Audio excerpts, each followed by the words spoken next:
Assalamu alaikum. Welcome everyone. In this lecture, we will be talking about sodium and also body fluid compartments. Body fluid compartments. When you have this concept of total body water means all of the water in the body, as simple as that. In general, roughly, the human body has 42 liters of fluid. That's in general, like around that figure. And that amount, this 42 liters, it makes up around 55% of the total body weight in the females. So in the females, it makes up around 55% total body weight. So roughly you can say that half of a woman is water, like half of her body weight is water, a little bit above that, like 55%, right? In the males, this is slightly different, right? In the males, this 42 liters of water, it makes up roughly 60% of the body weight, right? So it means that males have more total body water as percent of their total body weight. They have more. Why is that? This is because in general, if you want to make a generalization, men have higher muscle mass, and muscle contains more water. So men have more muscle mass, right? And men have so it means what? It means that because there's more muscle cells contain more water. So that's why they have more water. In contrast to that, in the females and women, they have less muscle mass in general, and they have more body fat. And adipose tissue or fat is very poor in water.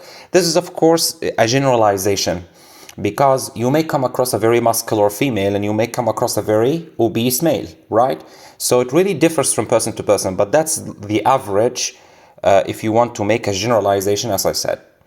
Now this 42 liters of body water, these 42 liters, they can be subdivided into two big compartments.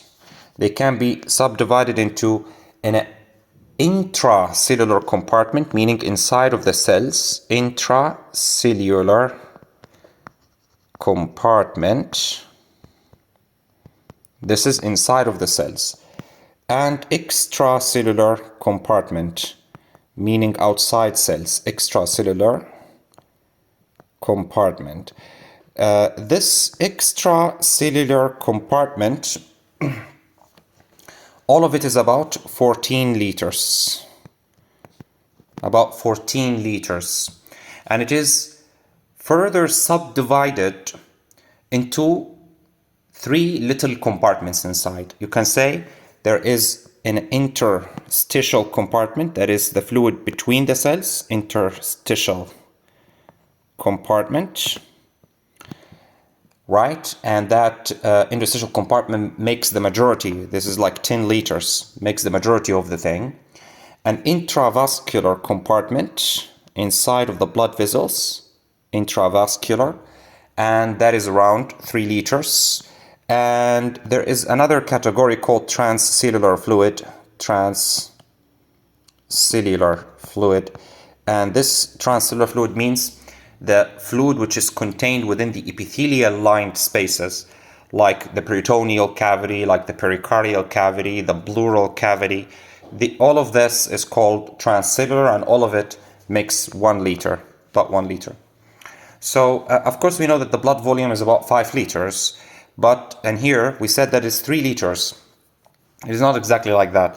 Actually, 5 liters means both cells and fluid, which is outside these blood cells, meaning red blood cells, white blood cells, etc., platelets. These belong to the intracellular compartment, right? So because that's a blood vessel here, and it is carrying red blood cells, it's carrying several platelets, carrying white blood cells, right? All of this are cells, so they belong to the intracellular compartment. They are not counted, right? So the fluid outside of that is 3 liters. The cells makes up the rest of like the 2 liters, right, of blood. So yes, you can make like a summary about that. If you want to summarize the thing, if we say that total body water represent around 60% of body weight in males and 55% of body weight in the females, we can say that the intracellular compartment that is within the cells, right? So that's a big cell, right? Representative of all of the cells. This is 65%, roughly 65% of all the water in the body, right? 65%. Or you can say roughly 2/3 of the body water. 2/3 of the body water. On the other hand, you can say 1/3 of the body water is extracellular, right? Now, this extracellular, the interstitial fluid, which is in between the cells, it represents 25% roughly. These are just rough values, not absolute. The intravascular represent, which is within the blood vessels, around 4 to 5%, and the transcellular roughly 2 to 3% of the entire body water, right? Again, they can differ from person to person. So are we clear about this kind of categorization of body water, right? We can say in simple terms that 2/3 of it is inside of the cell, 1/3 of it is outside of the cells, and the majority of that 1/3 is interstitial, and only a small amount is plasma, right, which is within the blood vessels. Now, if we talk about now, after we have this idea, let's talk about, that is, sodium disorders, or the physiology of sodium in general. We all know that sodium is the main extracellular cation, meaning it has a positive charge, right? And it is the main one that is outside the cells. And this is because it is constantly being pumped out of the cells. Literally, it's constantly being expelled from the cells by active transport through sodium-potassium pump, right? This pump works day and night to kick potassium out of the cells. Right? That's why it is the main extracellular cation, and because it is the main extracellular cation, it is the major determinant of the extracellular osmolality. Is that right? The osmolality is the force that determines, osmolality, that determines the movement of water and solutes across semi-permeable membranes, right? So if you have a compartment, right, that contains, suppose that's a container and it has a semi-permeable membrane, right?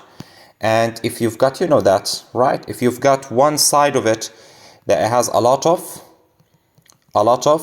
that is, anions and cations, so it means that fluid will preferentially move toward that compartment and vice versa, right? Because our extracellular fluid mainly has sodium as the major cation. Sodium is the major determinant of extracellular osmolality. Now, we need to know what are the factors that are regulating sodium levels in the blood. One important, so we talk about the factors now, right? Factors influencing sodium level. So, factors, we can say influencing blood or plasma sodium level. One thing is mineralocorticoids, right? One such thing is mineralocorticoids. Mineralocorticoids. Of course, we know that the main mineralocorticoid that is endogenously produced is aldosterone, and that is produced by the outermost layer of the suprarenal gland. So we have, this is the kidney. We have a gland which is on top of the kidney, right? This has a medulla, we're not concerned with that now. And then it has a cortex, and this cortex is multi-layered. It has 3 layers. It has a very deep layer here, which is called zona, yes, reticularis, and has a thick middle layer, which is called zona fasciculata. And then it has the most outer layer here, right? So if you take a zoom in like this, and you can say bigify or enlarge this thing, right? If you enlarge the image here, you will see that it is multi-layered. You have a deep layer here, which you can call it zona reticularis. Right, you can call this layer zona reticularis. Here's zona reticularis. And then you've got a layer which is thick middle section, which is called zona fasciculata. You may call it fasciculata, you may call it fasciculata, whatever you want, right? To be honest with you, I don't know how it is pronounced correctly, but anyway, this is called zona fasciculata, the middle section, right? Big section. And then the outermost section here, the outermost section, this one is called zona glomerulosa, right? Anyway, so this is zona glomerulosa. Again, let me repeat. This one, the deep part here, this is called zona reticularis. This middle section here, this is called zona fasciculata. And this outer one is called zona, yes, glomerulosa. This outermost one, this one is the one that is responsible for the secretion of aldosterone, which is the main endogenous mineralocorticoid. This middle layer here, this one is responsible for the production of glucocorticoids. The main one is cortisol, the main endogenous one. And the deepest layer, this one, is responsible for the production of adrenal androgens. And the main one is the DHEA, sulfate, this stands for dehydroep, androsterone, sulfate. This is the main adrenal androgen, right? Now, aldosterone is released in response to many things. Many things increases the release of aldosterone. One such thing is a substance in the blood which is called angiotensin II. This one is produced in the lung. We know that story, right? That during hypovolemia or some kind of problem like that, dehydration or something, there is release of renin from the juxtaglomerular apparatus from the kidney. And then renin acts on a substance produced by the liver called angiotensinogen and breaks that into angiotensin 1, right? And then angiotensin 1 in the, yes, pulmonary endothelial cells. They can convert it into angiotensin 2 by angiotensin converting enzyme. And then angiotensin 2 has many functions. It causes vasoconstriction. It causes directly enhancing the absorption of sodium from the proximal convoluted tubules, and additionally it stimulates the zona glomerulosa. It stimulates the zona glomerulosa to produce mineralocorticoids. Now, how do they influence sodium? Of course, they are central to the regulation of sodium and water. They act on a particular part of the nephron, right? So this is, what's that? Bowman's capsule. Then this is proximal convoluted tubules. And then loop of Henle, right? And then distal convoluted tubules. And then cortical collecting ducts. Now, actually, the distal convoluted tubule can be divided into 2 parts. Early part and late part. They are functionally slightly different from one another. Now, the late part of distal convoluted tubules and the cortical collecting ducts which is the part of the collecting duct which is in the cortex. This part of the nephron, this one, is mineralocorticoid sensitive part. So aldosterone acts on this part. Aldosterone acts on this part, late part of DCT and cortical collecting ducts. That can be a question surely in the exam. What does it do there? Well, there is two types of cells there. There are two types of cells. If we can just take this section out and enlarge it down here, right? That's the late part of distal convoluted tubules, and this is the cortical collecting duct, right? This is cortical collecting duct. This is late part of distal convoluted tubule. There are two kinds of cells. The main cells in there are called the principal cells. This is simply called principal cells, right? Principal cells. There are another type of cells which is called the intercalated cells, right? So you can call this principal cell, and you can call this intercalated cell. Intercalated cell. They have different function. Both of them respond to aldosterone. When aldosterone comes, aldosterone is a steroid hormone. That is, it is produced from, it's produced from cholesterol, right? In its origin, it comes from cholesterol. Now, it means that it's lipid soluble, meaning that it can dissolve through the membrane and enter into the cell, right? Very easily, right? Like knife through cheese, it can easily enter into the cell. And once aldosterone in the cell, it binds to an intracellular receptor. So the receptor actually for aldosterone is actually in the cell, right? So it binds to its intracellular receptor here, and both they form a complex. Now this complex goes to the nucleus of the cell, right? So here's the nucleus of the cell. It migrates to the nucleus of the cell and influence DNA. It influences DNA. And this leads to increased number and activity of basolateral, right? Sodium-potassium pump activity. So here's the sodium-potassium pumps. They become very, very active. Once aldosterone is there, they become very, very active, right? So what do? They just kick sodium out, right? They kick sodium out in exchange for potassium in. So because the activity of these, now listen carefully, because the activity of these, basolateral sodium-potassium pump is increased, the cell inside of it becomes deficient in sodium.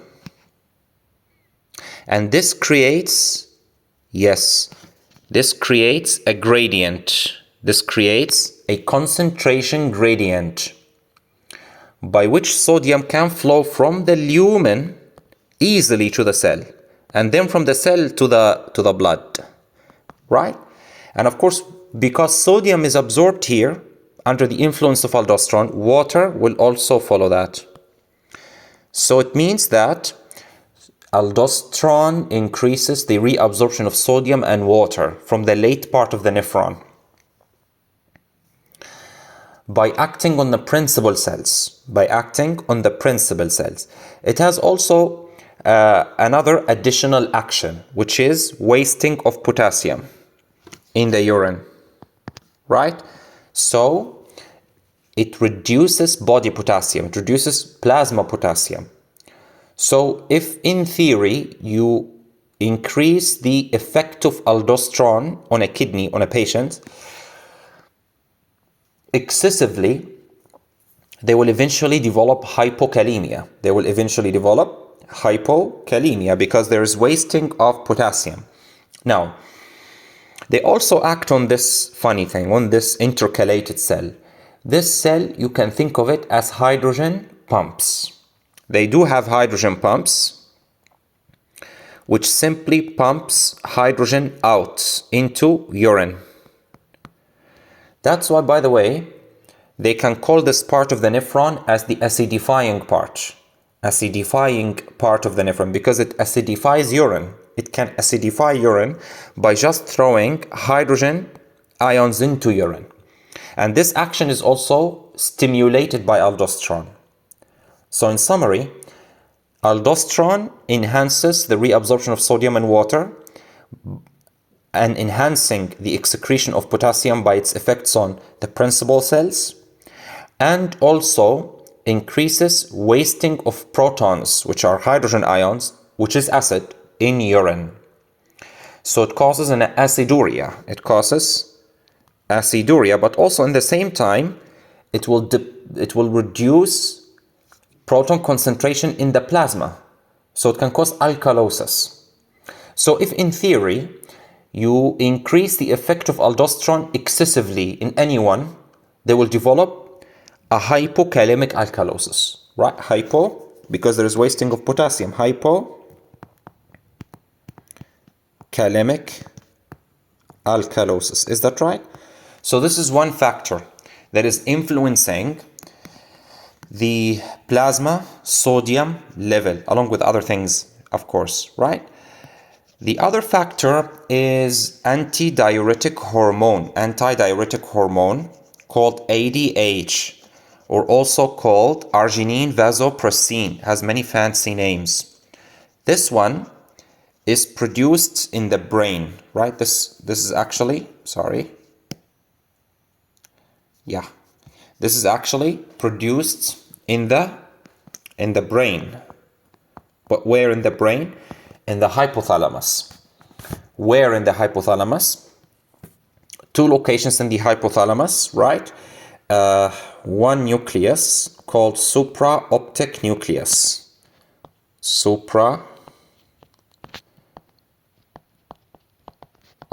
nucleus of the hypothalamus. And another one which is called paraventricular nucleus. Right, so we've got two nuclei producing this thing, supraoptic nucleus and paraventricular nucleus, but mainly supraoptic nucleus. Mainly the main site, that was a question in the exam, and both options were there. Both paraventricular nucleus and supraoptic nucleus were there. Now, supraoptic nucleus is more, it contributes more to the production of arginine vasopressin, antidiuretic hormone. Now, these nuclei are what? They are cell bodies of neurons. They are the cell bodies of neurons. They are present in them. And then from them, there are axons. Their axons actually go to the posterior pituitary gland, right? And the distal end of the axon is modified to become a vesicle, right? Like a pulp. Now, the antidiuretic hormone is produced here, then transported along the axons, and then stored here. Now these axons, they are actually present where? They are present in the posterior lobe of the pituitary gland, right? So this is the anterior lobe of the pituitary gland. This is the posterior lobe of the pituitary gland. The anterior lobe is also called the adenohypophysis. Adenohypophysis, which is actually coming, I'll talk a little bit about its origin. And posterior lobe is called neurohypophysis. It's called neurohypophysis. And then, before I continue my talk about this antidiuretic hormone, I just also want to highlight that there was a question in the exam before. What is the origin of the anterior pituitary gland? What is the origin of the posterior pituitary gland? Now, the origin of the anterior pituitary gland is very funny. It comes from the mouth, from the developing mouth, right? So this is the developing mouth of the fetus. We will call this stomodium. From the roof of the stomodium, there is a patch of ectoderm. This is called ectoderm. Now this patch balloons like this and forms a pouch. And this pouch is called Rathke's pouch. Rathke's pouch. Rathke's pouch, guys, it should separate. It should separate from the stomodium, right? And reside in the turcica, that is sella turcica, right? In the middle cranial fossa, and forms the anterior lobe of the pituitary gland. Now, sometimes in some people, there are some remnants of the embryonic Rathke's pouch, persistent remnants of the embryonic Rathke's pouch. This can develop into a tumor. And this tumor is called craniopharyngioma. Craniopharyngioma, which is usually suprasellar. It means above the optic chiasm. Anyway, so it causes compression of the optic chiasm from above, actually, not from below. But anyway, this can cause a slightly different visual field defect. That's a talk for another day. Now, what does this hormone do? Actually, antidiuretic hormone is released from the posterior pituitary gland, where it is stored, and it's under the influence of many things. I will tell you this in the that is syndrome of inappropriate ADH, mainly a change in the plasma osmolarity being hyperosmolar, and reduced effective circulating volume, that is hypovolemia. But anyway, once it is released, ADH is a peptide hormone. It's a peptide. So it means by virtue it should act on cell surface receptors, where in the collecting ducts in the kidney, right? It has, of course, many other functions. We'll talk about that. But anyway, it works on the collecting ducts. In there, it will act on, as I told you, there is a cell surface receptor for it. So this is ADH, and now it has, it's now bound to its receptor. And it's a 7-pass receptor anyway. It's a G-coupled receptor. This receptor, once it's active, already inside of the cell, there are vesicles. These vesicles are loaded with channels, right? These channels are called aquaporin 2. These are called aquaporin 2. Now, once ADH binds here to its cell surface receptor, it will do some stuff inside of the cell that will cause the vesicles to fuse with the membrane. Now, if the vesicle comes and fuses with its membrane, it means that the aquaporin 2 channels have now been inserted, right? So here's the vesicle in action, that is fusing with the membrane. And then finally, it will completely fuse with the membrane, right? It will completely fuse with the membrane, and the aquaporin 2 channel has now been inserted. Now, this aquaporin 2 channel, it allows water, just water, which is free water, no solutes with it, to come and become reabsorbed into the circulation. So it means what? It means that ADH, antidiuretic hormone, increases the absorption of only water, right? So if there is excessive ADH action, it means excessive water is being absorbed without sodium, just water. So it means that the sodium that you have in your blood already is now becoming diluted because you're adding water to it. So this can, in theory, if you increase the action of ADH on the kidney, what's going to happen to the patient? Dilutional hyponatremia. Because now you're adding only water to the thing, right? You're not adding anything else with it. So that's another thing that can influence sodium. So we said that there's mineralocorticoids, and then there is ADH. Now what else? There's also angiotensin 2. In many ways, angiotensin 2. Angiotensin 2 is the end product from a cascade of enzymatic reactions that begins in the kidney, right? In the kidney, there is, yes, specialized cells in the wall of the afferent arteriole. Now, look, of course we know that, yes, the kidney receives each glomerulus is receiving an afferent arteriole. You can say afferent means arrive, right? Afferent. This is arriving. Afferent artery is arriving to the glomerulus. And then we will just say that this balloon is the glomerular capillary tuft. And then from that glomerular capillary tuft, another arteriole comes to drain the glomerular capillaries. And this is called efferent arteriole. Efferent arteriole. Is that right? So there's afferent, which is arriving, and efferent, which is exiting.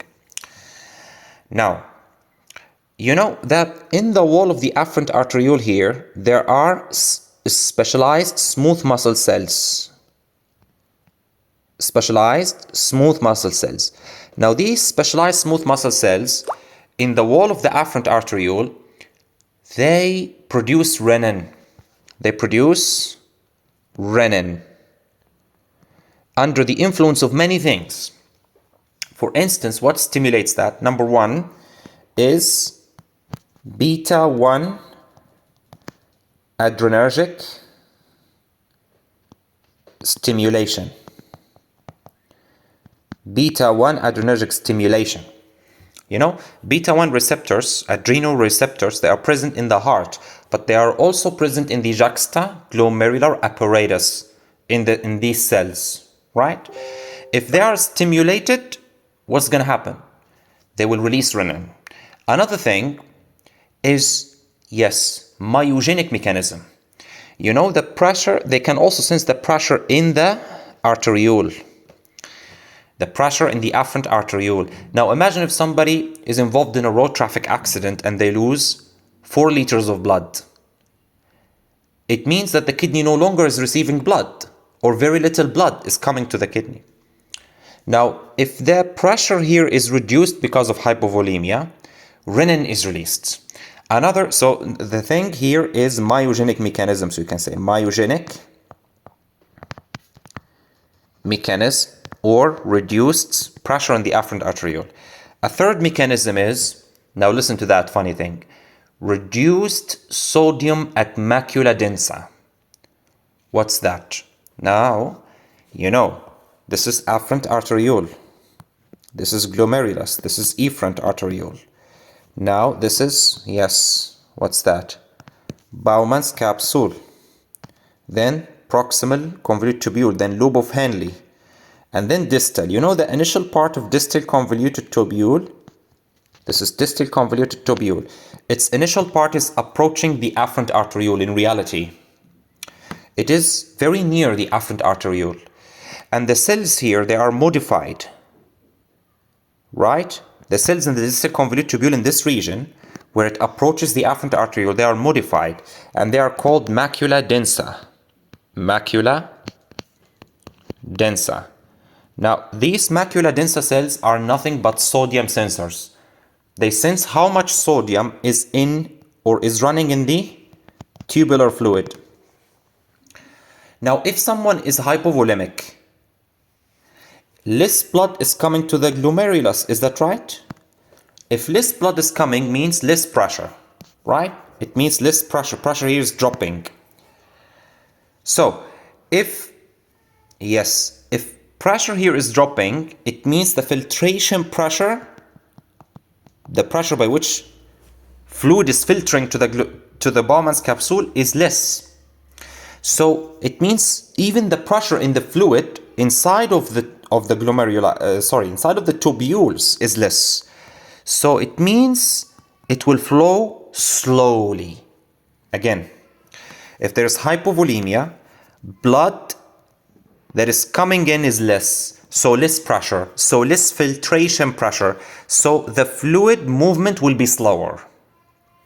It means there is more time for the cells that is lining the tubules to reabsorb sodium. So it means that by the time the fluid gets to the area of the macula densa, it will have little sodium. Now it will sense that. What's gonna happen? If the macula densa senses that there is less sodium, it will send a signal to the renin releasing cells in the wall of the afferent arteriole to produce renin. Now, so there is the mechanism of macula densa, right? So these three mechanisms are the principal mechanisms that are responsible for renin release.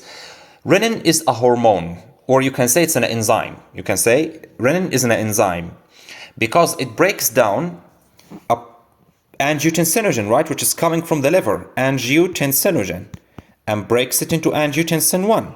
And then angiotensin 1 in the lungs, right, by the effect of angiotensin converting enzyme becomes angiotensin 2. Angiotensin 2 has many functions.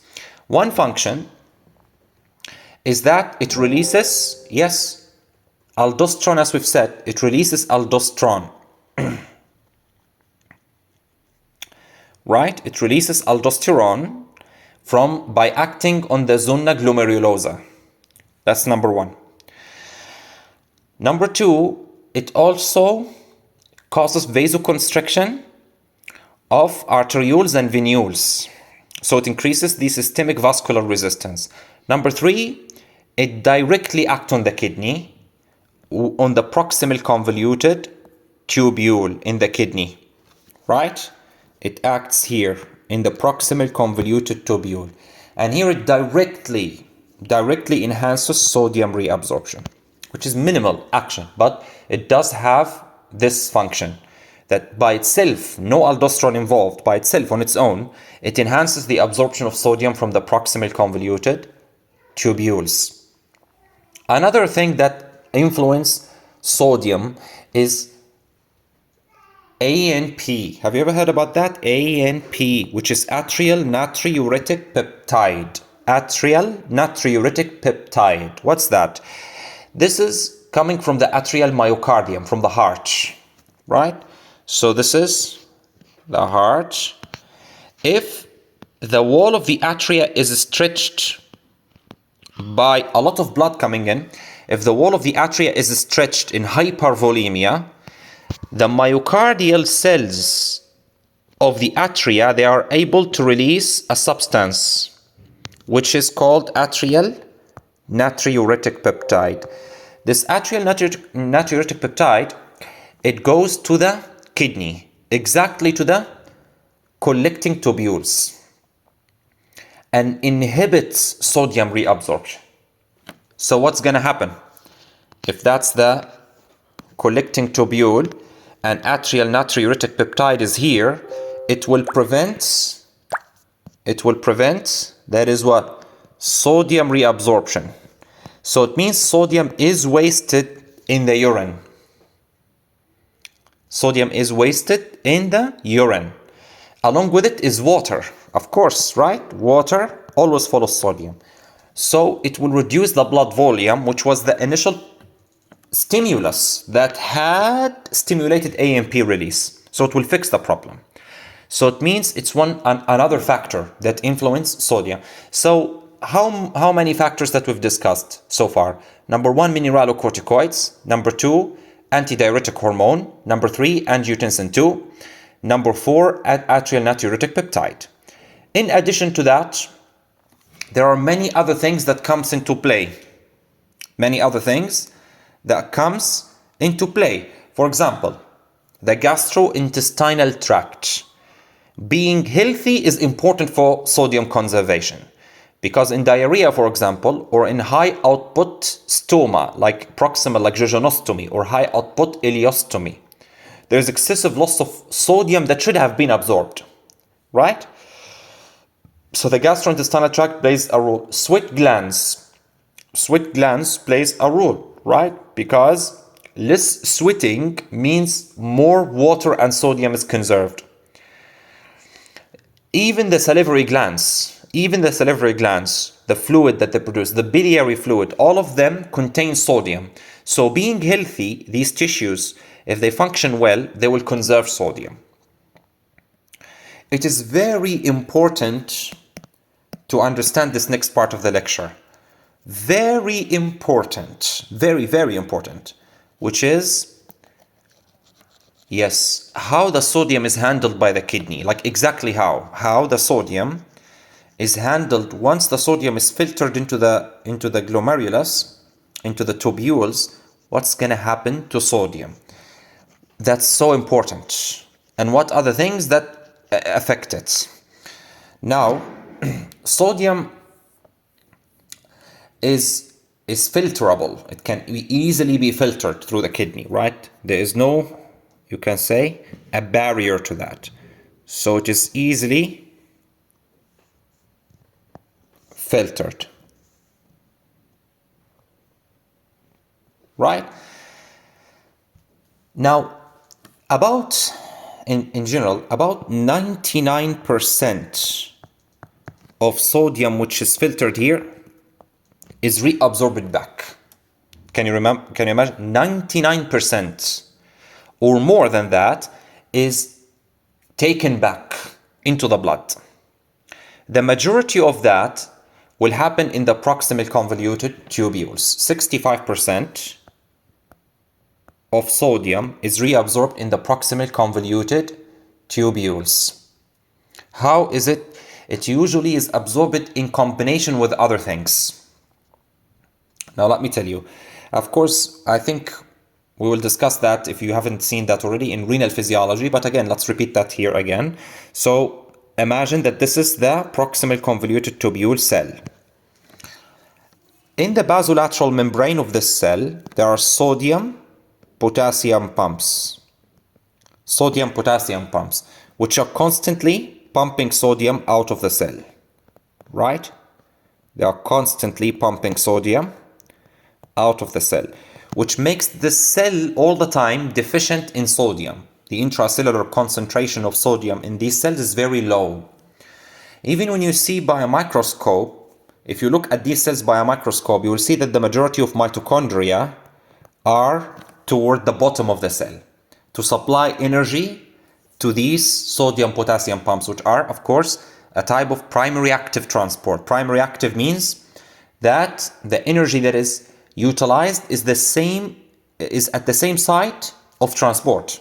The transporter utilizes energy directly. That's the meaning of primary active transport. Now, this will create a concentration gradient by which sodium can be reabsorbed from the lumen to the cell. And this happens in combination with other things, like, for example, glucose and sodium. So it can be coupled to glucose. It can be coupled to amino acids, right? So not alone. This mechanism will absorb 65% of sodium, right? And at the proximal convoluted tubule. So this is the major site, proximal convoluted. The other major site, now be careful. The amount of sodium which is absorbed here is the same as the amount of water that is absorbed here. It's equimolar, meaning that the osmolarity of the fluid will not change. The osmolarity of the fluid here in the proximal convoluted tubules will remain the same as plasma, approximately, let's say, roughly 300 milliosmoles per kg, around that level, right? Now, fluid is then delivered into the descending limb of Henle's loop and then to the ascending limb. The ascending limb has a terminal thick section here, and this thick section is the next major site where sodium is absorbed. About 25% of sodium which is filtered is absorbed in the thick ascending part of Henle's loop, 25%. How this happens? Via a complex co-transporter called sodium-potassium 2-chloride. Sodium, so there's a transporter here, a big transporter, right? And this big transporter has 3 holes, right? Has 3 holes, right? It takes in sodium, it takes in potassium, and it takes in also 2 chloride molecules. This is to make it electroneutral, right? Because you have 2 charges, sodium and potassium positive, you need 2 charges negative to make it electroneutral. So there are 2 chloride molecules, one potassium, one sodium is absorbed here. This is responsible, as I told you, 25%. Now, around 5% to 7% is reabsorbed in this section, early part of distal convoluted tubule. This is responsible for 5 to 7% of sodium that is filtered, that is absorbed. And this happens, how does this happen? Sodium chloride co-transporter, right? There's another transporter here, which is called sodium chloride co-transporter. It transports sodium and chloride only, right? And this transporter is responsible, as I've told you, 5 to 7%. Then you've got 2 to 3%, which is absorbed in the late section, right, of the distal convoluted tubule and the cortical collecting duct. This is responsible for about 2 to 3% of sodium reabsorption. And this portion is only this amount, 2 to 3%, is the amount that is under the influence of aldosterone, as I've told you, because earlier I've told you that the late part of distal convoluted tubule and cortical collecting duct is the part that is mineralocorticoid sensitive. So only 2 to 3% of sodium which is filtered is actually under the influence of aldosterone. Only 2 to 3%. Can you imagine? Of course, this is done by sodium channels, right? Sodium channels, that's it. Nothing else is coupled with sodium. Now, after this talk, we need to understand how diuretics affect renal handling of sodium. And this is a question in the exam, definitely. All of this is a very important high-yield area, by the way. So we need to talk about the effects of diuretics. Effects of diuretics on renal handling of sodium. First, loop diuretic, like bumetanide, like furosemide, right? Loop diuretics. Loop diuretics act where? It acts here. Loop diuretics act on this section, on the thick ascending limb of Henle's loop. And they do block this transporter that we've talked about, the sodium potassium 2-chloride co-transporter. They block this thing. How do they block this thing? They need to be secreted. It means that they need to be taken from the blood. This is afferent arteriole, then this is efferent. You know what's going to happen to the efferent? The efferent breaks into another group of capillaries called peritubular capillaries, which basically supply the tubules. Now, these peritubular capillaries, the loop diuretic in them is taken up and secreted into the lumen. So let's say we'll just represent it by this color, right? Let's represent it by this color, right? So this is the loop diuretic secreted. Okay, so it is secreted inside, and then inside of the lumen, it will move. It will not work on any of these parts. It will move towards this and blocks it. Sodium, potassium 2-chloride co-transporter, and blocks it. So it works from the luminal side. That's another point that I need you to understand. It does not work from the blood side. No, it works from the lumen side. And because it blocks this step, which is responsible for 25% of sodium that is filtered, it means it's a very potent diuretic, because it wastes 25% of the sodium that is absorbed, that is filtered, and that is wasted, that is down the drain. So loop diuretic definitely affects sodium, but not that much. I will tell you, just bear with me. There's a very funny thing that I will be telling you about. The next is thiazide. Thiazide diuretic also work from the lumen side, but they don't work here. They work here. They work on the early part of distal convoluted tubules to block sodium chloride symporter. This one that I've told you about, sodium chloride symporter, which is responsible for like 5% or so only of the filtered sodium. Some people say only 3%, right, of the filtered sodium. Then finally, you've got a group of diuretics called potassium-sparing diuretics. These are called potassium-sparing diuretics. Now, these potassium-sparing diuretics, they have some relationship with aldosterone. They either block the aldosterone receptor or block the channel, right, that is sensitive to aldosterone, which is sodium channels. So, look, in the earlier, I've told you, I don't know if that, okay, I've deleted that part, but anyway, let's do it again. So this is the the distal convoluted tubule. Here are the principal cells. I've told you there are sodium channels here, and then there is the aldosterone receptor here, right? Some of these drugs, they block the receptor. They bind with the receptor and block the receptor. So aldosterone, even if it comes, it cannot work. Others, they block the channel. They don't block the receptor, but they block the channel. So sodium, even if aldosterone here is working, right, sodium cannot be reabsorbed through the channel because it's blocked, right? One such example of those that block the receptor includes spironolactone and iplerenone, right? Spironolactone and iplerenone. One example of channel blockers is amiloride. Amiloride, right?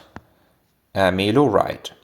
Anyway, of course, they will just block only very little amount of sodium, like 2 to 3% only, right? By abolishing, they are called potassium sparing because if they block the action of aldosterone, they will block the potassium wasting effect of aldosterone, the one that we've discussed about. So potassium is conserved. That's why they're called potassium sparing. Okay, what about the others? Are they potassium wasting?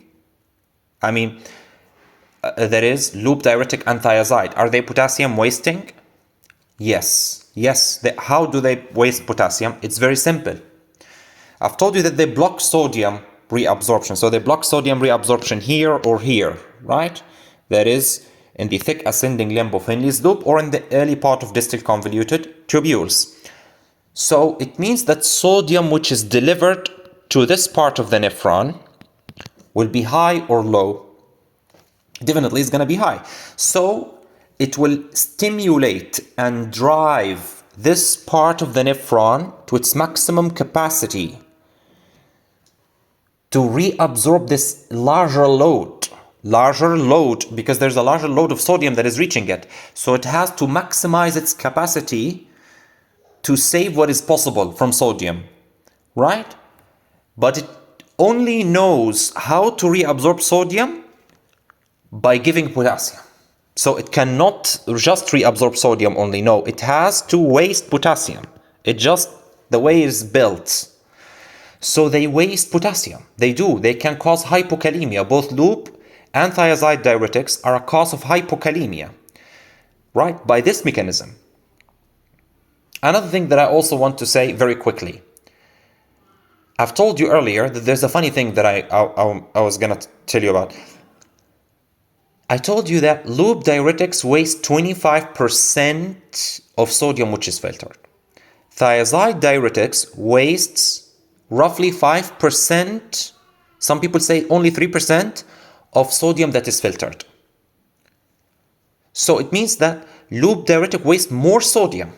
Thiazide diuretic wastes less sodium.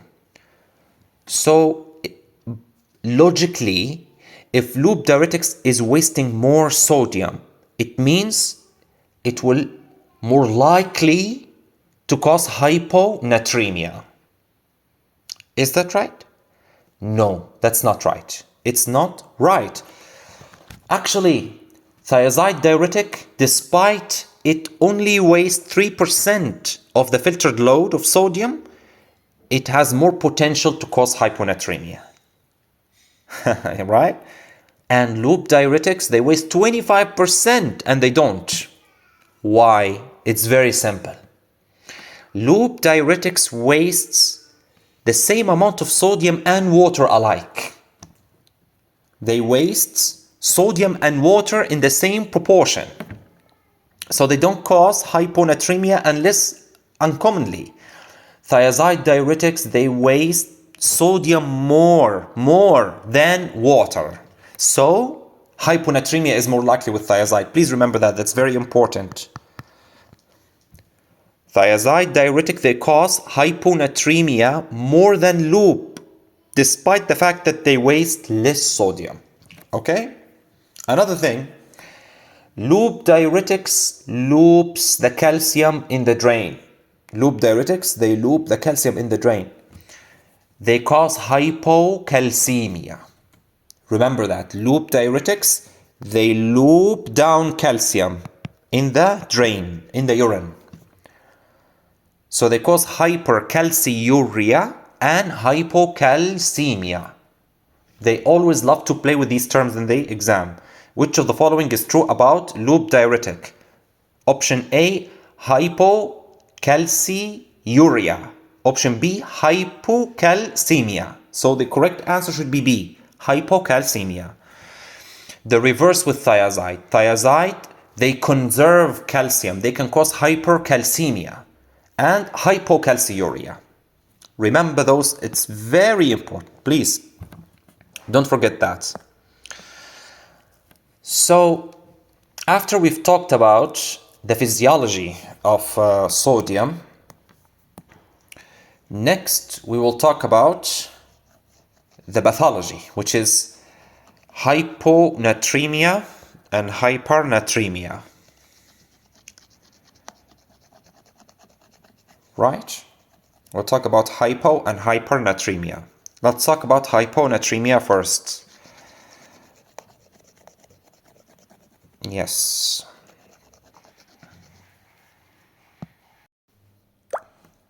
So about hyponatremia. Hyponatremia.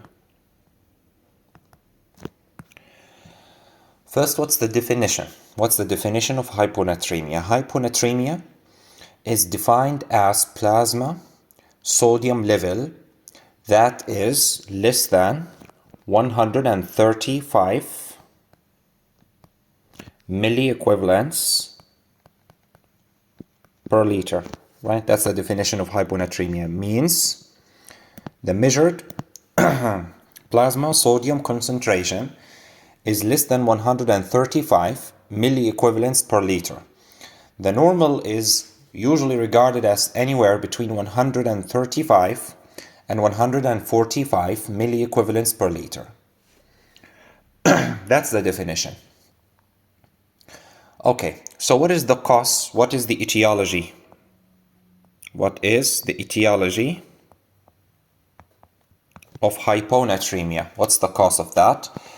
As we've already said, that the sodium is the principal electrolyte that is found in the extracellular fluid. And its movement is free, that is between the plasma and the interstitial fluid. There's no restriction to the movement of sodium.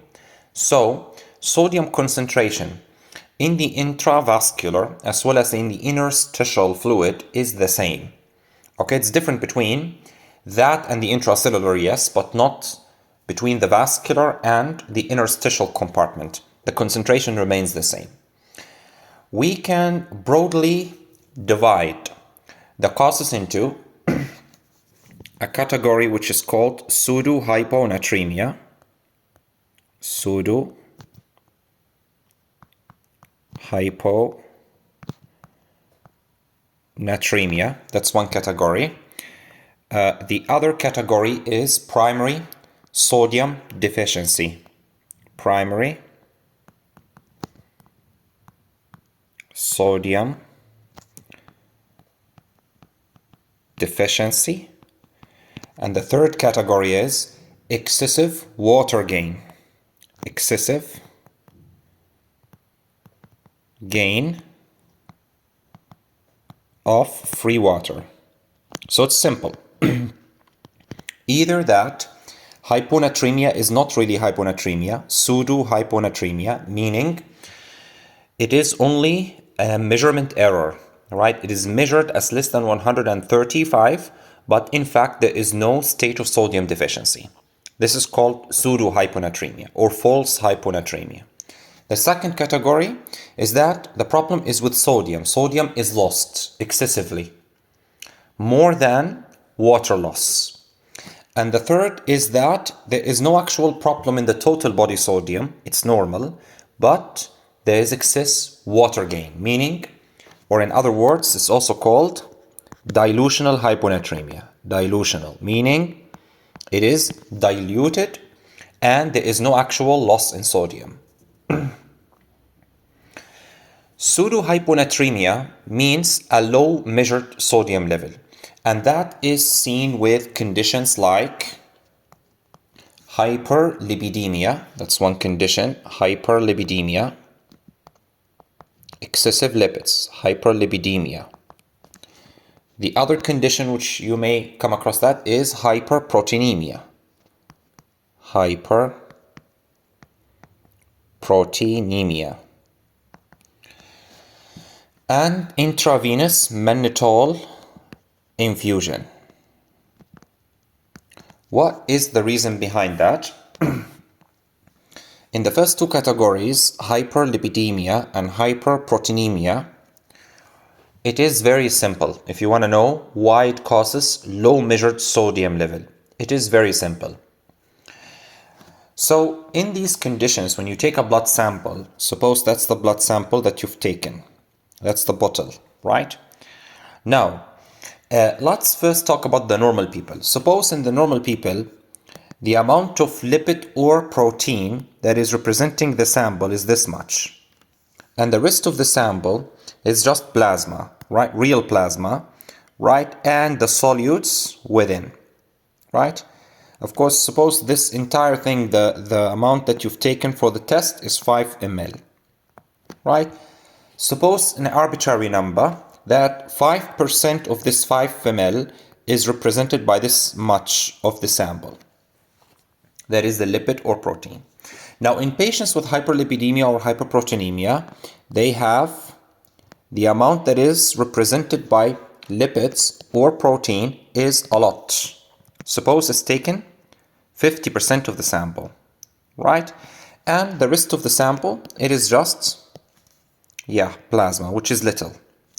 Now, if you are measuring the amount of sodium in the entire sample, it will actually come up as low measured sodium, because you are measuring it in all of the sample.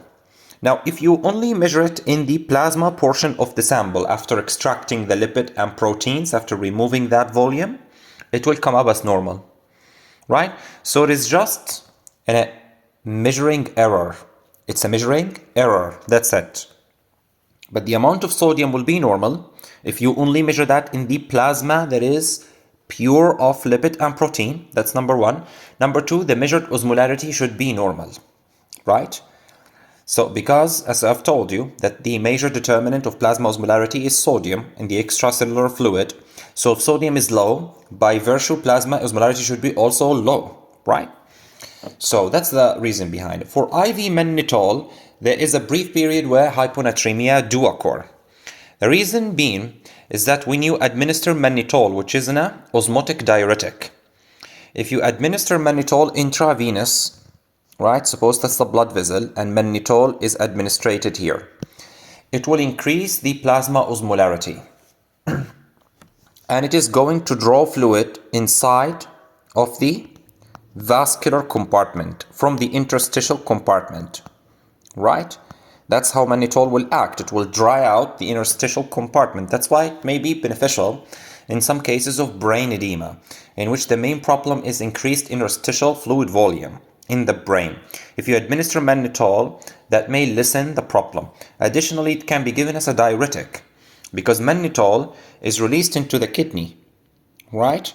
And within the tubular fluid, the mannitol will increase the osmolarity of the tubular fluid. So it will suck in water from the surrounding tissues into the tubular fluid and thus increase urine output. So if it actually draws fluid from the interstitial space to the vascular space, it will dilute sodium, but in the same time, it will increase the osmolarity. So that's a weird situation, which is called, yes, hypertonic hyponatremia, which is a very weird situation. Hypertonic hyponatremia, which shouldn't occur, right? It should not occur because, as I've told you, the main determinant of osmolarity is sodium. If it is low, the osmolarity should be low. But in this particular scenario, if you give mannitol, and also in the case of hyperglycemia, the same will occur. The same, hyperglycemia, right? Hyperglycemia, also glucose is an osmolyte also, right? So if the patient have excessive state of hyperglycemia, it will act just like mannitol. And the same situation occurs in which there is increase in plasma tonicity, and in the same time there is low sodium level, right? So the causes of pseudohyponatremia include, in general, hyperlipidemia, hyperproteinemia, hyperglycemia, and intravenous mannitol administration. Now, what about the second category, which is primary sodium deficiency? Right? It means that there is loss of sodium. This loss of sodium, so we can say that this category is called loss of sodium. So, loss of sodium can be integumental loss. Can be, for example, integumental loss. Meaning what? Integumental, meaning from the body. Like burns. Right? An excessive area of burn will disrupt the integrity of the skin and cause evaporation of and loss of fluids through the burn wound. So burns, right? That can increase sodium loss. And at times that may be more than water loss. Or the patient drinks free water. So the patient is losing water and sodium from the burn wound, but is drinking free water. So the end sodium will be low, right? So burns, that's one reason. The other reason could be excessive sweating. Someone lost in the desert or something, excessive heat stroke, sweating. Similarly, if the patient drinks free water, it will exacerbate the degree of sodium deficiency because you are adding a dilutional component to it. It could be gastrointestinal tract losses. Right? Like vomiting, excessive vomiting, like diarrhea, like intestinal obstruction, like fistula, like high output stoma, high output stoma. Actually, in high output jejunostomy and ileostomy, the most common electrolyte disturbance is hyponatremia. Hyponatremia is the most common electrolyte disturbances in these conditions. That can be a question in the exam, by the way. It can also be due to excessive tube drainage, like nasogastric tube, for example, nasoenteric tubes. Excessive drainage from that tube can lead to that. Another thing is kidney loss or renal losses. Renal losses. Like people that have aldosterone deficiency of aldosterone, in which the salt retaining effect of aldosterone is lost due to whatever is the reason, destruction of the adrenal glands by TB, bilateral adrenal hemorrhage, whatever is the reason where the aldosterone deficiency, or drugs that are contracting aldosterone. So there is excessive loss of sodium due to loss of aldosterone action. Another thing is that the tubules are damaged. The renal tubules are damaged, like ATN. Acute tubular necrosis is a condition in which, as the name implies, the cells that are lining the renal tubules are necrotic. They are lost. So their functions, their many functions, one of which is sodium reabsorption, is also lost. Another common condition, which is called post-obstructive diuresis. Post-obstructive diuresis. Those people who have chronic urinary tract obstruction, like people with benign prostatic hyperplasia or prostatic carcinoma, in which there's compression or invasion or whatever of the prostatic urethra, and there's bladder outlet obstruction, and there is back pressure, chronic high pressure retention, chronic high pressure retention. That can, after you relieve the obstruction, there is a temporary state of tubular dysfunction because of the back pressure, and they are unable to absorb sodium and water, so there is diuresis. There is excessive urine output after the relief of obstruction. Those patients can develop dehydration, hypovolemia, shock, hyponatremia, those things. They can develop it, right? Additionally, diuretics. The most common diuretic which is causing hyponatremia is thiazide. Thiazide is behind hyponatremia almost always among diuretics, right? So thiazide, because of the thing that I've explained to you, that thiazide, it blocks sodium chloride transporter in the distal tubules, causing sodium loss more than water loss. More than water loss. Loop diuretics, actually, if you think about it, let me tell you something. That's the, yes, this is the Bauman's capsule. This is the proximal tubule. Then the proximal tubule dives into, it leaves the cortex and dives into the medulla, which is hypertonic, right? And then you've got the distal convoluted tubule, which leaves the medulla and enters back into the cortex, right? And here's the collecting ducts. So suppose this is the distinction between medulla and cortex, right? Here is the medulla, right? And above here we have the cortex. So the renal interstitium in the medulla is very hypertonic. And this tonicity is very important for water reabsorption, right? Because it creates a gradient between the tubules and the interstitium, which also contains the blood vessels. So if the medulla here, interstitium, have very high tonicity, any fluid that is jumping into it should easily be reabsorbed according to the concentration gradient. And so it is a very important mechanism to maintain the tonicity. What maintains that? What maintains it? The thick ascending limb of Henle's loop, this section. This section is the most important section that maintains medullary tonicity.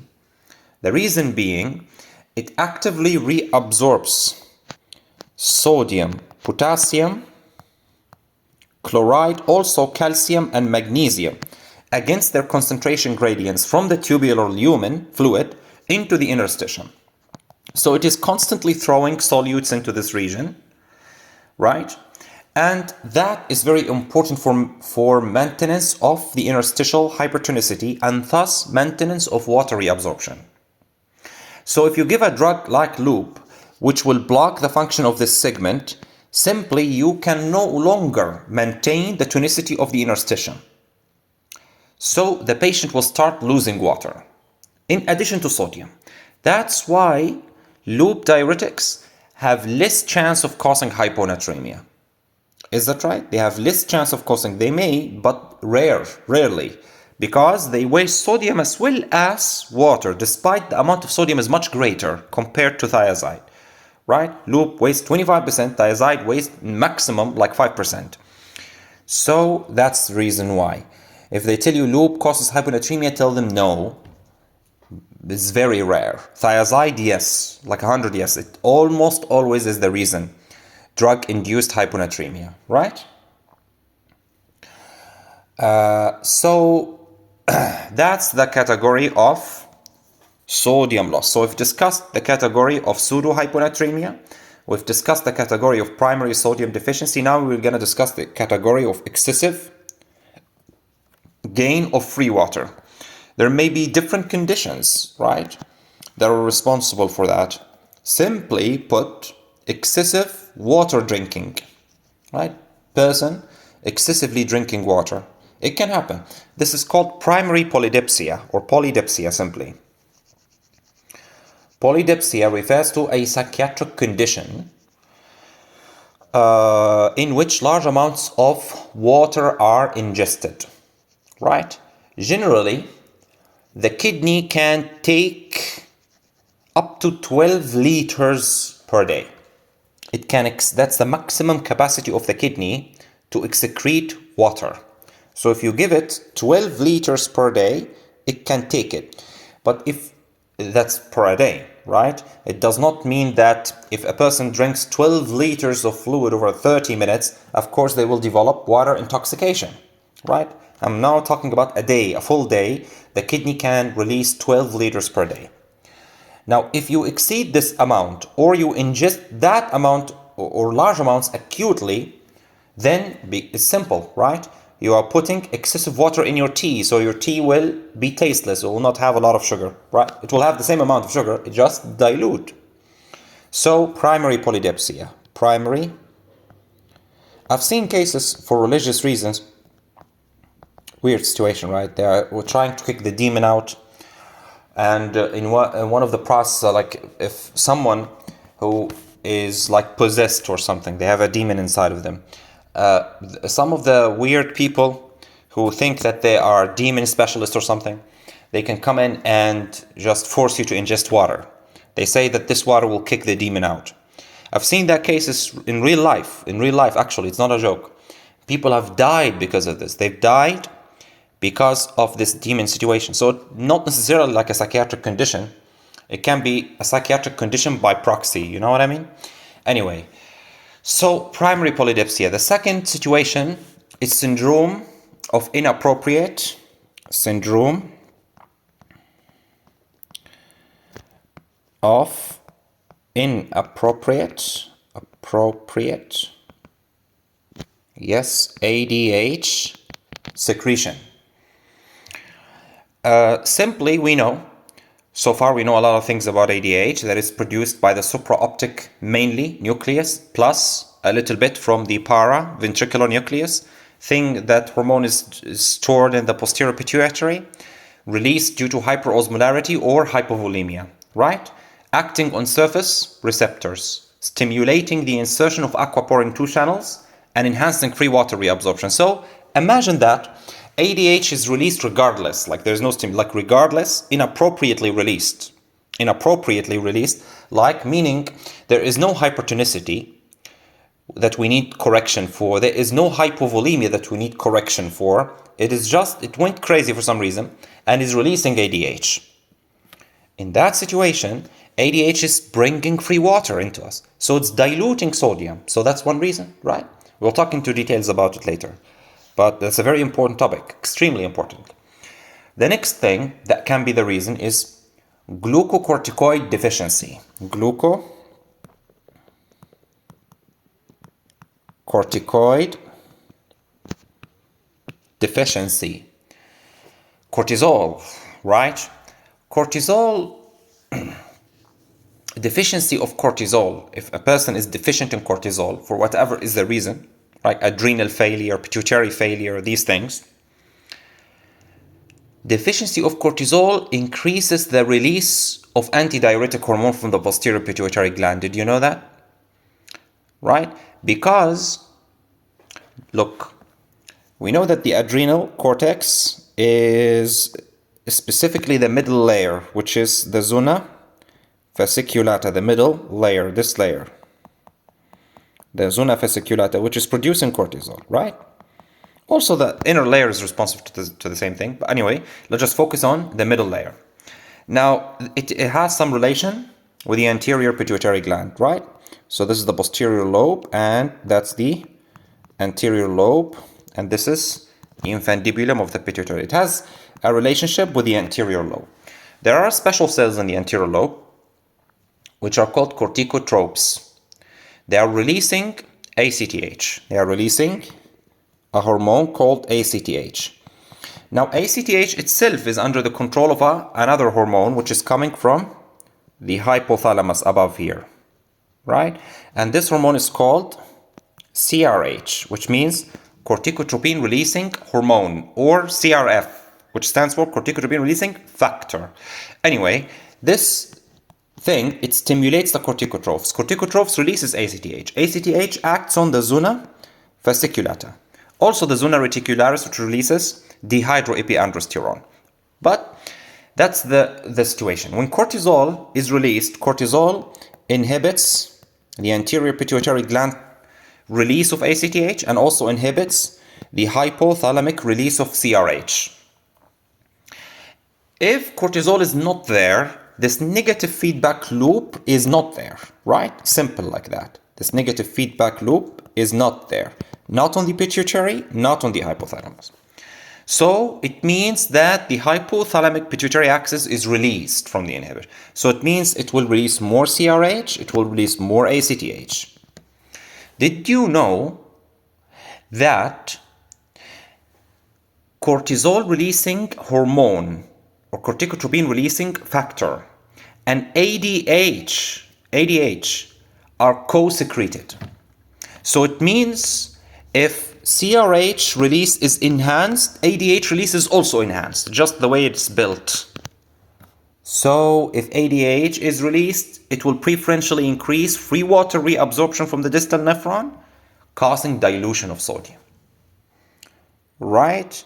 That's the reason why glucocorticoid deficiency per se. Also, additionally, glucocorticoids, they have mineralocorticoid action also, which increases salt reabsorption.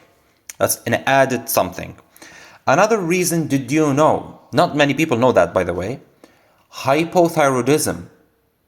Did you know that? Hypothyroidism is a cause of hyponatremia. Severe hypothyroidism. But how? It's very simple. It's very simple. Of course, we know that thyroid hormones are the gasoline. It's the gasoline of the tissues, right? It increases the activity of anything, including the heart. Including the heart, right? So imagine that's more like a ball than a heart, but anyway. Imagine that there is no gasoline. So the heart will not pump well, right? It will pump, but there will be severe myocardial depression. Even the ECG will change. It will look weird. There's prolongation of the PR interval. There is the QRS complex will have very low amplitude to look tiny. And the QT interval is also prolonged, right? It will look very slow and very quiet ECG. And the heart is depressed. There may be bradycardia, there may be heart block. If the heart cannot pump well, then there is reduced effective circulating volume, right? Meaning, I'm not talking that the volume is actually reduced. Yeah, the volume may be normal, but I'm talking that the one that is effective, the one that is actually moving and pumping around the body and supplying the tissues, that's what I mean. That is going to be reduced. That is one stimulus. It is just like hypovolemia. To the hypothalamus, it's just like hypovolemia. So there will be release of ADH, right? So hypothyroidism enhances the release of ADH through its depressive action on the heart muscle. ADH, you know the story, will reabsorb water, diluting sodium. Hyponatremia will be there. Another thing is any edematous condition. General edema, edematous condition. Edematous, we will call them edematous conditions. Like what? Like congestive heart failure, right? That's one thing, congestive heart failure. Another thing is liver cirrhosis, right? To cause edema due to hypoproteinemia. Liver is the protein factory. Or you are losing those proteins, nephrotic syndrome through the kidney, nephrotic syndrome. What is the link behind them? All of these conditions, congestive heart failure, liver cirrhosis, nephrotic, there is reduced effective circulating volume. Why? Why there's reduced? Of course, in congestive heart failure is very clear, right? It's very clear that the heart is not pumping. It's okay.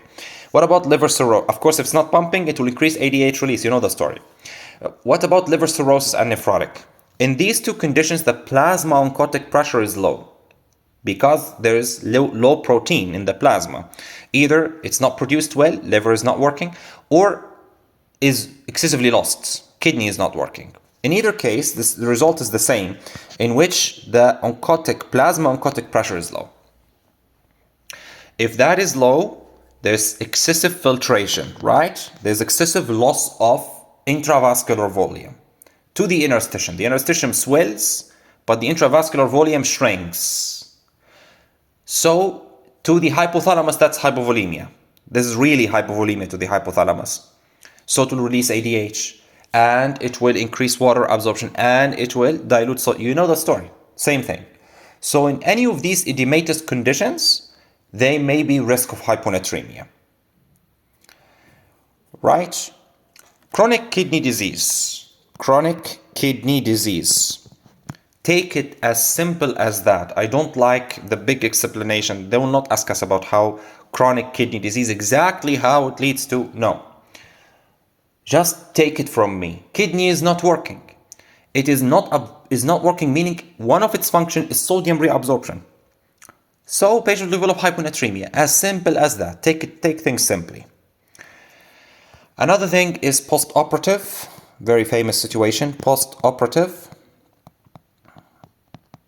hyponatremia. Post-operative hyponatremia. Post-operative hyponatremia. Patients post-operatively, after they went through major abdominal or some other surgery, one of the hormonal responses to surgery, to stress, to the surgical stress, is excessive ADH release, excessive antidiuretic hormone release. That's just a part of the stress response. Now, if ADH is excessively released, I'm not going to repeat, right? That's post-operative hyponatremia. Many times, and I've seen that many times also, personally, that after the operation, they give the patient fluid. Because they think, when there's excessive ADH, what's going to happen?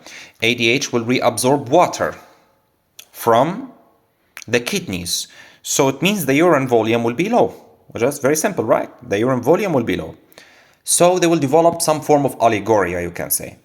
So imagine you are the surgeon who does not know about this thing and come to the patients, during the morning rounds, those famous morning rounds. And then you come and talk to the patient. Of course, you see the charts that the urine output is dropping. You will think that they are dehydrated. You will think that they may be bleeding. You will think that they are hypovolemic. So you'll give them fluid. Now, if you make the mistake of not giving them something isotonic, you may kill the patient. Because if you give hypotonic fluid and the patient is already in a state of fluid retention, free water retention due to the ADH, and you're adding more water, can you imagine? You will increase the state of hyponatremia more. So the patient may develop brain edema because of hyponatremia and die, right? So unless the patient is also having tachycardia, is also having hypotension, don't generally give fluid, right? Post-operatively, don't generally give fluid beyond the maintenance. If the patient is kept MBO, don't give fluid.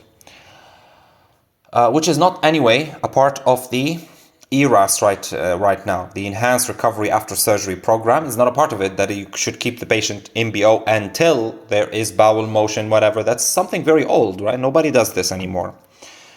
Now, it is just as early as possible. As the patient tolerates, you give them, right? Soft diet. Anyway. Now, after we've talked about the causes, another thing I would like to add is post-TURP. Right? Posts. You know that, right? Posts. TURP syndrome. Which is what? It's very simple. TURP stands for transurethral resection of the prostate. Right? During this procedure, right? Imagine that this is the prostate, this is the urinary bladder. During this procedure, a cystoscope is inserted, right? Per urethra. And Simply, the prostate is resected in pieces from within the urethra, right? With the variomontanum being the lowest limit. You know the variomontanum, we've taken that in anatomy, being the lowest limit of resection to avoid damage to the membranous urethra and thus the external urethral sphincter, which is around the membranous urethra. So during this procedure, there's a lot of bleeding, there's a lot of chunks of tissue. You will require irrigation solution. Now, the irrigation solution that is used often is hypotonic, right? Like glycerin or something. It's hypotonic solution, meaning it's like water. So if you excessively use hypotonic solution, this can be actually absorbed through the surgical side into the systemic circulation, diluting the sodium. So actually that can cause hyponatremia postoperatively, especially if there is prolonged time of the operation. Generally, if it is more than an hour or so, that can increase the risk of developing hyponatremia. One way to go about it is actually not use monopolar diathermy in that case, right? Use something else, because if you use monopolar, you'd require that fluid, because if you use just saline, right, and monopolar, that's not a good idea. Anyway, we'll take this in urology, right? Or already we've taken it. So I think the lecture's already there, so you can check that out right now if you want. The diagnosis now, how to diagnose, how to make an algorithm on how to diagnose the causes of hyponatremia. It's simple, right? We know that hyponatremia is not a disease. It's not itself, it's a manifestation of a disease, right? It has causes. The first step is history. A good history and a very good physical examination, it can narrow down the differential diagnosis. For example, you can simply ask the patient, have you been drinking excessive water for whatever reason, right? For primary polydipsia. Or there may be a history of a source of sodium loss, like the patient is vomiting, having a diarrhea, having an NGT suction, excessive NGT suction, there's a burn, right? Something could be very obvious, the cause. Or a disease that is known to cause hyponatremia, like patient is a case of congestive heart failure, or a known case of nephrotic syndrome, or a known case of liver cirrhosis, or have hypothyroidism. So there may be already a diagnosed disease that is recognized cause of hyponatremia. Drug history, right? Patient may be taking some drug that is known to cause that. For example, a patient is taking thiazide diuretics. A patient is taking a drug that causes excessive ADH release. Did you know that? Some drugs, they can increase the release of ADH and cause syndrome of inappropriate ADH. You can remember them as ABCD. At least there is a big list of these drugs.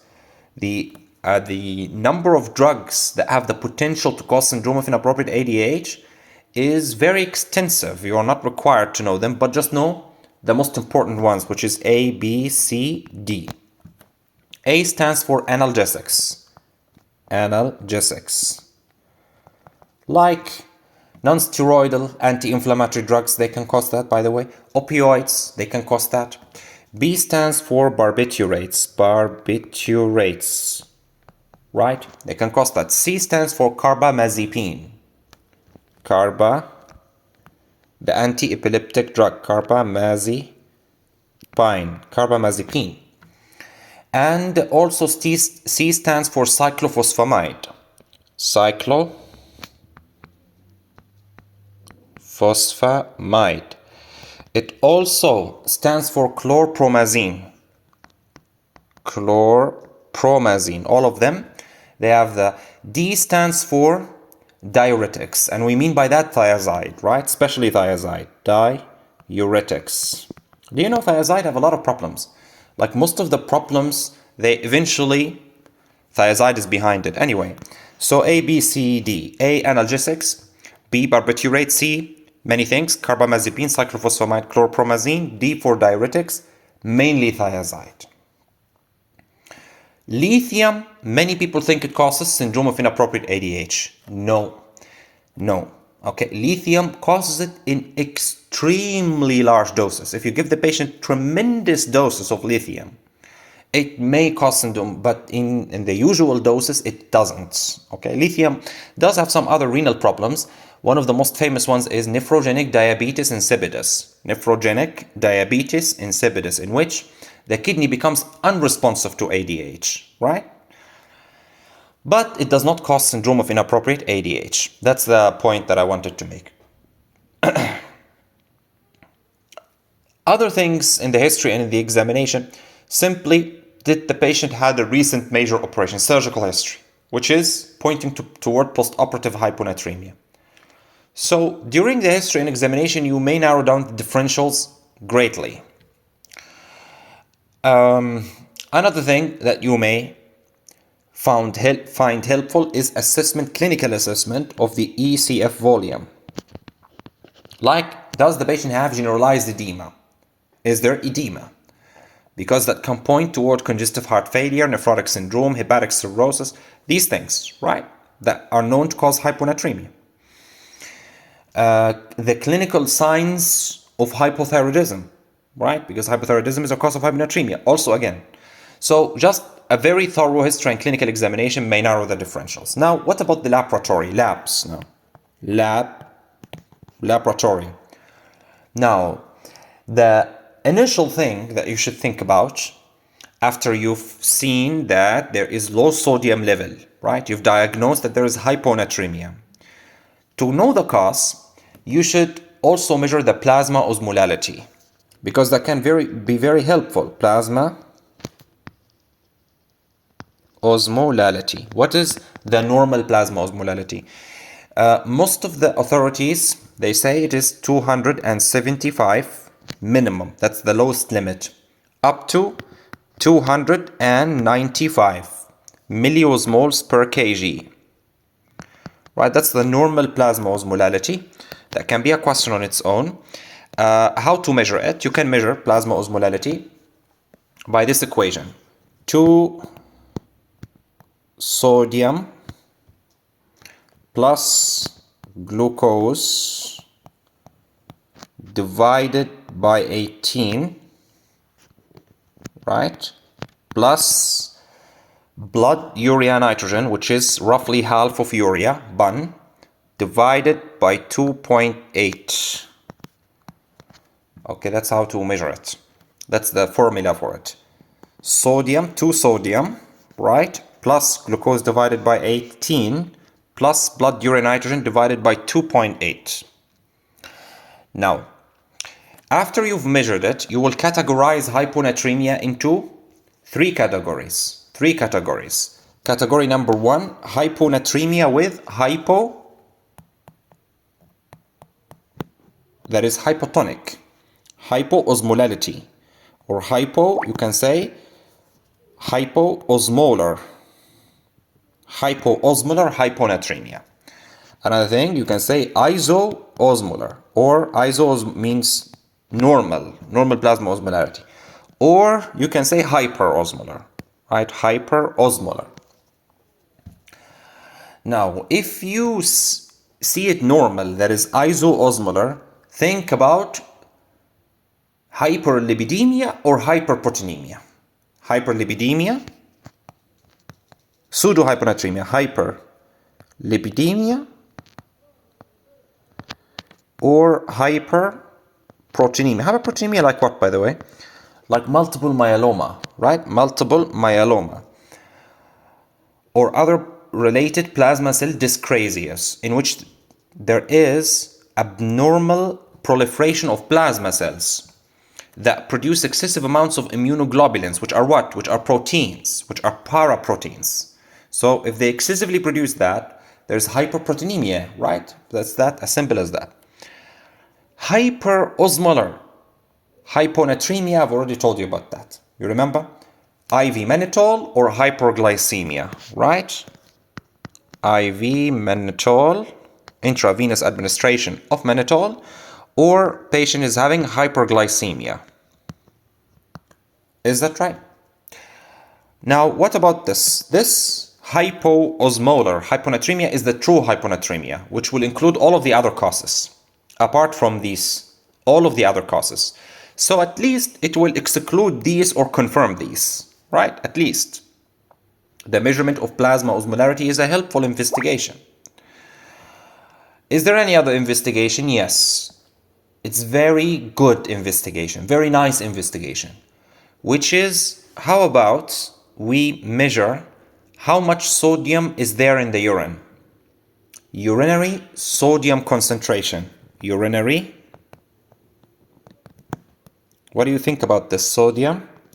Is that a good idea? Concentration. It is a good idea, right? Because it's very simple.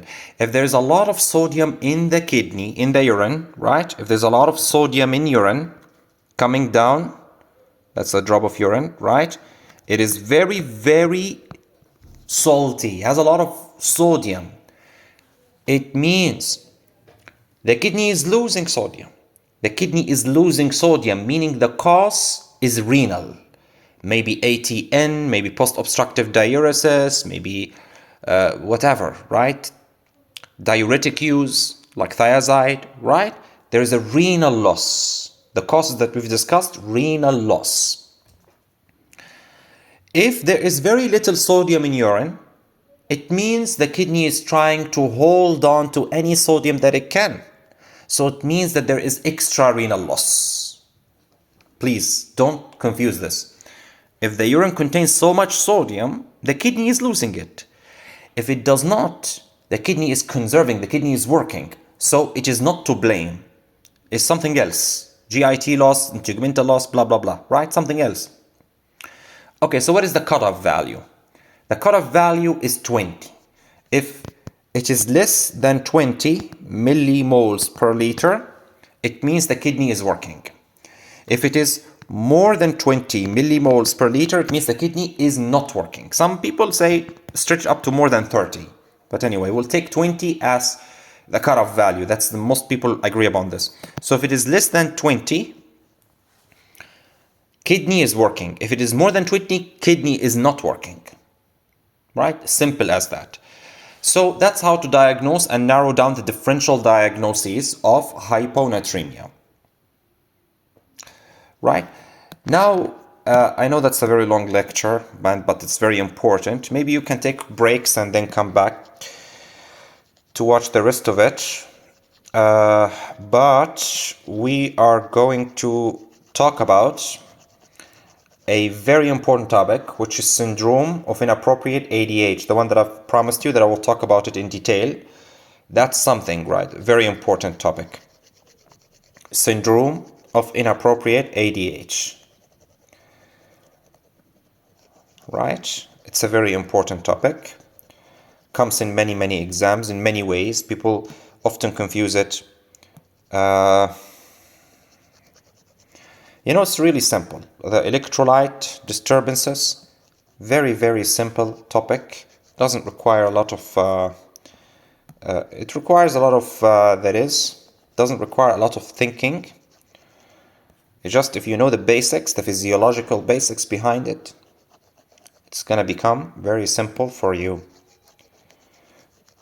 Right?